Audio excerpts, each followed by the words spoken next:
देव जीव बजवते दिन रात घोड़ा ने बजवते दिन रात देव ने बजवते दिन रात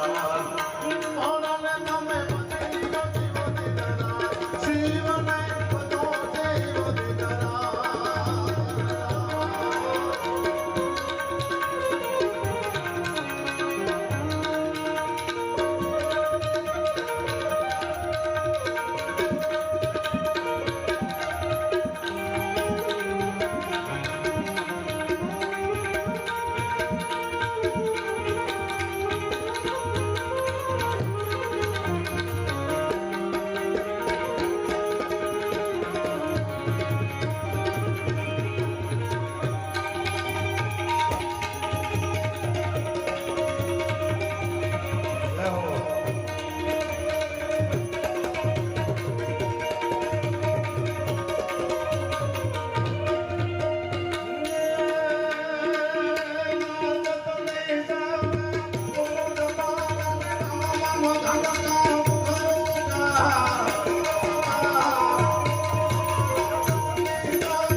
अवाज ना करता साँभो तो मजा आवशे कारण के हूँ जरा बोलतो होय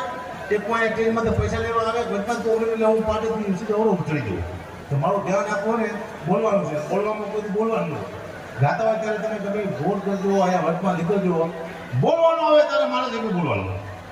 તમે બધા બોલશો તો હું અહીં શું લેવા આવ્યો છું તમે ખાલી શાંતિ રાખો બરાબર આપણે આનંદની થોડીક વાતો કરી લઈએ આપણે કેમ હમણાં ઉભા છે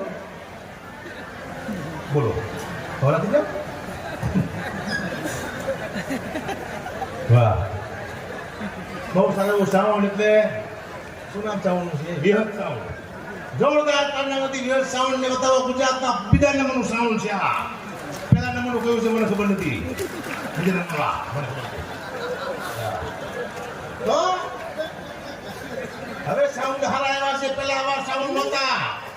જે જૂના કલાકારો મળી ગયા ને સાઉન્ડનો અભાવથી મળી ગયા બિચારા કેમ કેન્સલ થયા ગળા ખેંચી ગયા બરાબર હવે સાઉન્ડ હારા આવ્યા છે એટલે તમે 10 વર્ષ આવો તો એવા સાઉન્ડ આવશે કે તમે એમ કહેશો બોલો ભોળાનાથ નહીં તો જે સાઉન્ડ બોલશે ભૂત તમારે બોલો બધું સાઉન્ડ બોલ લાગશે ટેકનોલોજી આવી ગઈ છે વિચાર તો કરો 50 લાખની ગાડી નીકળી છે એક્સિડન્ટ થાય તો ફૂગા થાય છે આપણે મળતા નથી બોલો આવી કરી લીધું કારણ કે મેં આપણું માર્કેટ કર્યું અમારો કોઈ પ્રોગ્રામ નાખે ને તમે જોયું અમારો કોઈ પ્રોગ્રામ નાખે પછી અમે એમ કહે કે અમારા માસી મરી ગયા છે અમે નહીં આવ્યા ના ના ના ના એ ન ચાલે કયા બોર્ડ વાગી ગયા છે આવું તો પડશે જ તે ભલે તમારા માસી મરી ગયા હોય આવું જ પડશે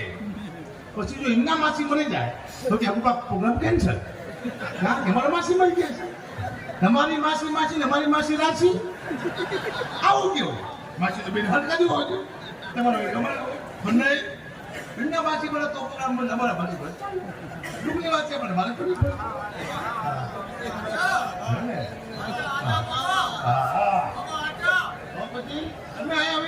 કલાકારોમાં એવું કીધું પ્રોગ્રામમાં જઈશ શું કીધું સાહેબ અમે તમને આનંદ કરવા માટે આવ્યા છીએ ના બાપા ના ધંધો કરવા આવ્યા છે આનંદ ઘરે ન કરે ધંધો કોઈ આનંદ ધંધો કરવા છે ખોટી વાત નથી કરવાની જેવું છે એવું બોલો ચોખ્ખે ચોખ્ખું વાર્તા ભૂલી જાય મને ખબર ન હોય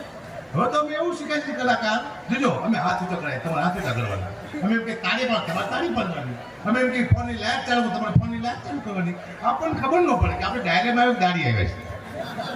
એટલે ભાઈ તમને પૈસા આપ્યા તમે ગાઓ તમે હાથ ઊંચા કરો તમે લાઈટ કોકને શું લેવા બનાવો છો દુઃખની વાત છે મારે કરવી પડે અહીં મારી પાસે દુઃખની વાતો બની છે દુઃખની ભૂખની વાતો કરું હું બીજી વાત છે કારણ કે ઘટી હાંકતા કલાકાર થઈ ગયો છું કલાકાર શું જ નહીં આ તો તમે કહો છો તો ખબર પડી હું કલાકાર છું હજી મળતી બધું ઘંટી હાંકતા એવું લાગે એનું કારણ એ છે કે તમે ગમે આસમાને પહોંચી જાઓ તમને થોડો ભૂતકાળ યાદ હોવો જોઈએ હું રાતે હું ને 10 મિનિટ પાછળ જઉં છું હું ક્યાં હતો કે ઘંટીમાં એ મને ખબર હોય છે મારા માટે તમે શું એને મને હીરો બનાવ્યો છે બાકી તમે હું જીવો મેં કે શું લાંબા વાર ને દાઢી બીજું કી છે મારા દેખાય છે રૂપાવ લાગુ છું કે બહુ રૂપા જેવું લાગુ છું નહીં એક ભાઈ મને કે ગુપત તમારી લુક બહુ સારી છે લુક ભૂખમાંથી આવી તારી માં ભૂખમાંથી આવે ભૂખા કાઢી નાખે ખબર હોય હા હવે આ બેરની વસ્તી વધારે છે આમ તો બધા હરકત લાગે મળતો હવે સૌથી સુખી હોય તો સ્ત્રી પત્ની બહુ સુખી છે પતિ બહુ દુઃખી છે એનો તમે ગેરંટી આપો કારણ કે પતિ તમે જોજો શું છે પતિ આખો દિવસ કામ કરે એને માથે દયાળુ હોય પતિને ખબર નથી એને કોઈ ગાડી દીધી હોય પતિને ખબર નથી એને કોઈ માર્યો હોય પતિને ખબર નથી કામ કરીને જેવો બચારો ઘરે આવે સીધી બીજી કોઈ વાત જ નહીં બાટલો વહી ગયો છે છોકરાની ફી ભરવાની છે આના પૈસા લાવવાના છે ગામમાં કરાયો લેવા જવાનું છે ગાડી પર મગજ ફરી જાય એવું નહીં કરવાનું પતિ ઘરે આવે શું કરવાનું ખબર છે આવે એટલે પેલા એમ કહું કે આવો બેસો પછી કહેવાનું તમને કોઈ માર્યા નથી ને કે ના કોઈ નથી માર્યા ખાંડ લાવવાની છે કેવું સારું લાગે વ્યવસ્થિત લાગે વ્યવસ્થિત બરોબર પણ નહીં અમને ક્યાં પ્રોગ્રામ હતો કે અમરેલી બાજુ તે પ્રોગ્રામ હતો ત્યાંથી બાપુનો ફોન આવ્યો મને કે ગુબા બધા કલાકારને કહી દીધું સ્ટેજમાંથી ધોતિયા પહેરીને આવવાનું છે કાં હવન કરવાનું છે ના ડાયરો તમે શું ધોતિયા પહેરીને કલાકાર આવી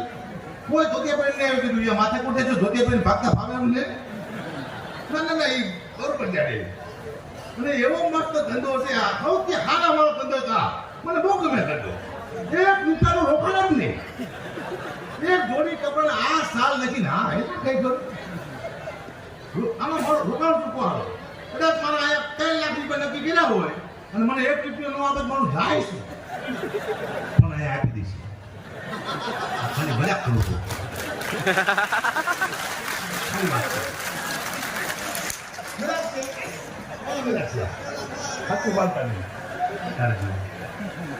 આનંદ સિવાય કઈ દુનિયામાં છે મને ખબર પડી હમણાં મને વિચાર આવ્યો કે ભગવાને કીધું પોઠિયાને નીચે જા અને દુનિયામાં કહેતો હોય 3 વાર ના 1 વાર ખાય પોઠિયો નીચે આવ્યો પણ ભૂલી ગયો કે 3 વાર ખાય 1 વાર નાય એટલે આપણે 3 વાર ખાઈશી 1 વાર નહીશી પણ કદાચ પોઠિયો સાચું બોલ્યો હોત કે 3 વાર ના 1 વાર ખાય તો દુનિયાની હાલત ખાસ શું ખાવાનું હોત જ નહીં નાવાનું તો કોઈ મહેમાન આવે આવો નહીં હું નહીં આવ્યો નહીં તારી માના આમ છે પહેલી વાર આવ્યો છું નાવો તો પડશે જ છે લાવો જોઈ હવે બધાની માથે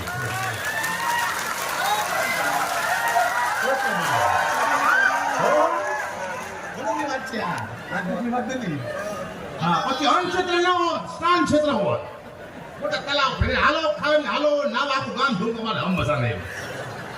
ફરી કોઈ સુખી માના હોય જાતે પાસે જાજુ પાણી હોય સુખી માણસ પાસે બહુ જાજુ પાણી હોય જ્યારે તમારે મારી જેવા હોય એટલું મોટું ના હોય કે અમૃત ભાઈની વાત ન થાય આ જે હો મારા નવરી પછી એકલા નાય છે બીજા ઉપર લેતા હોય મારી પાસે દુઃખની વાતો કરે છે હમણે કંઈક ઉદ્ઘાટન હતું સંસારનું મને બોલાયો જે ગામમાં રઘુબા સંસારનું ઉદ્ઘાટન છે કોઈ ધારાસભ્ય નથી આવ્યા તમારે આવવાનું પૂછજો મેં રિબિન કાપી ખાટ દઈ રિબિન કાપી હું ઘરે આવ્યો મહિના પછી મેં ફોન કર્યો ગામમાં મેં તમારા ગામમાં કેવું ચાલે છે મને કે ગુબા તમારા હાથ બહુ સારા છે કીધું કાં ક્યાં લાલ લાગી રહી છે એકને બાળો તો બીજો મળી જાય બીજાને બાળો તો ત્રીજો મળી જાય અમે ગઢવી છે કીધું મારા હાથમાં બળતું હોય કીધું અમારા હાથે તમે ગઢવી હાથે સારા ઉદ્ઘાટન કરાવો મંદિર ના કરાવો કંપની ના કરાવો સમચન ના હોય તમારો બાપ ખાનના ગામ સાફ થઈ જાય શું વાત દુઃખની વાત છે પણ મને કરવી પડશે એ દુઃખની વાતો હે હા બેનની ફરમાઈશ પેલું ઘેની બેન મને આપે મોટી વાત કહેવાય.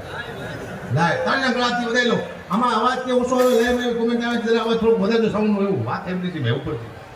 કોમેન્ટ ખોટું ન બોલે આપણે ખોટું બોલીએ. હા અવાજ ખોલો અવાજ. બરોબર ને?